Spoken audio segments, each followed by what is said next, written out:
ada somne hena wai asomne hena wai na sum taw le tar adi aduga mase ethnic divide ama oina uragadi ethnic divide ama oina hoina predict tawragadi madugi asoiba ma leiba ada masida hoina kanogi human right ki nataba khoi press ki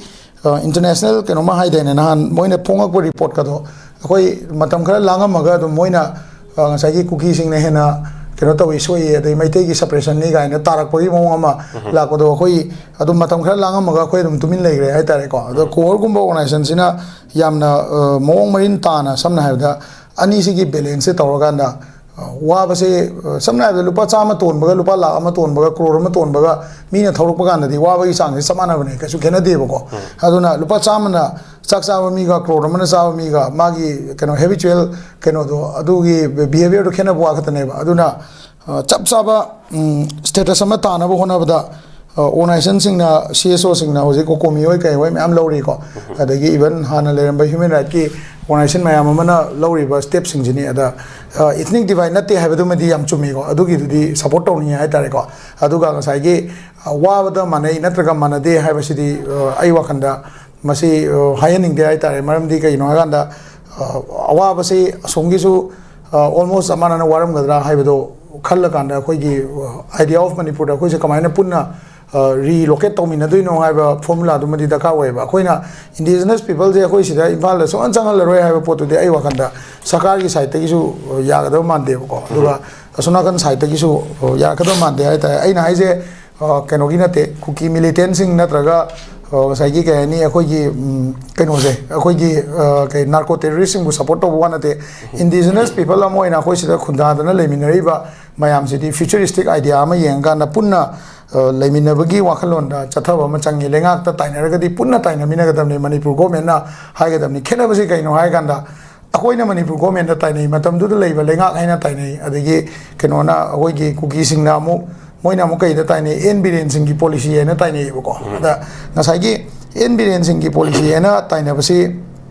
tainabasi da matam du da paliba lengak si cabinet si da cookie ani masu yawi nagagi mi su yawi aduna madugi do state policy ne logudam ne ko particular leader do da khatang tai ne ga maitai centric oiba wahi ganga kanda ani gi si khenai ha bidu di khenai na tan ba jai sidi khar phasada bra ne khanjai na smai tam jai yam chumyo jan tam bir go fam se do ja ko gi yam maru oiba aduga hojik se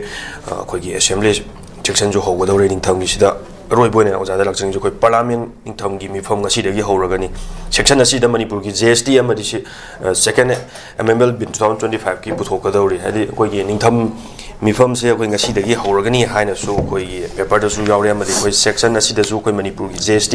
second amendment bill 2025 puthok kadori hadi oja masi gi koi gi second amendment bill gi mata na puthok kadori basi koi gi manipur gi hojik oriba issue amadi highway satpa yadre puna maksi subchala kanda masi apun bagi oina sida puthokong ngam dori bra amadi kari ahongba ma lakadori bano amadi kari karamba hane leram basi dagi kari ano changes ama lakadori na boja masi tamtang na roi bo tamtam biyo kaino ne masi je financial allocation amadi expenditure gi matang ne ko financial allocation amadi expenditure gi matang je kamai to ge da mamang da manipur appropriation bill na bill number 2 na 2025 manipur goods and service tax amendment bill 2025 na masu puthokre ko masida kamai to ge da GST collection da direct collect to ba khara exempt to bai wane masida ko state ki treasury sida paisa hena lagan na bai tare ko samna ha da 30 crore na 969 crore gi 30,969 crore gi manipur gi consolidated fund nama akoi gi 2025-26 ki fiscal year da sina ba ya bagi ama pi bane ba ko ado si gi pi ba matam sida kamai to ge da parliament da disruption mayam to gi ado walkout su mayam to ge ko adagi sai gi central allocation da amu 2,898 crore amaga capital expenditure da 1,667 crore amaga pi bani ko aduga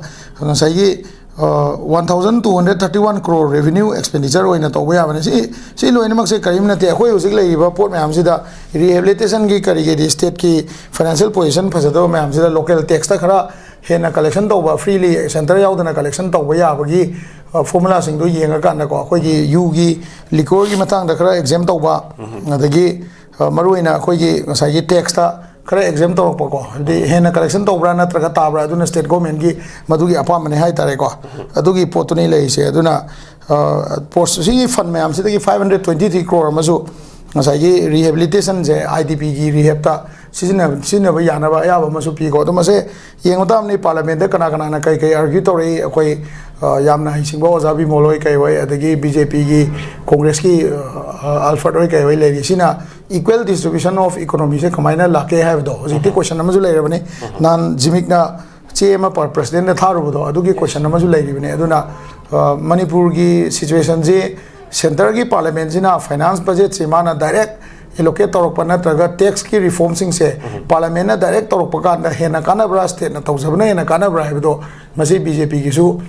केनोनी high तारे opportunity अमनेबा अदुबु नुवाइतबा अमगा हाइजरके ngसाइगी हौरकपदासु हाइजरग्रेदनाको political paper tiger ओइना ओइ हाइजे सिगी bill से पुथोकपगी पुथोरकदबा नत्रगा मसी amend तौगदोरिबा सिगी कानबा नत्र parliament session दा BJP government ना सी पुथोरकनी अदु सिगी से मियामगी कानबने ना BJP की मेंबर अमतना ngसाइगी प्री प्रेजेंटेशन दा स्टेटमेंट अमता पीबा लैतेबा अदु एडिटोरियल आर्टिकल अमबावसु खबर दसु याउदी हाइ तारेको अदु अखोइसु मंगाय अखोइसि मसी मैम जे प्रेजेंट तौबु लोरे काना कोन खनबनेबा अदु स्टेट की पॉलिसी फजबा हाइबसिदी करिनो हाय गांदा पालिबा लेंगाक्तुना नत्रगा पॉलिटिकल पार्टी दुना अखोइ पार्टी की सी एम्बिशन ले अदु अखोइ पार्टी की सी एम्बिशन लेबनिना हयंग पार्लियामेंट दा पुथोरक तोइसे सी पोचिना अखोइ मियामना सी कानगनी अदुना पॉलिटिकल बाउंड्री लांथोगा पार्टी सिंग ने सपोर्ट तौबियु गायना मणिपुर दि अदुगुम हायनिंग बगी तंजा अमखक उबा फंगदे हाइदा मसी अखोइ याम थिन मांगजै ना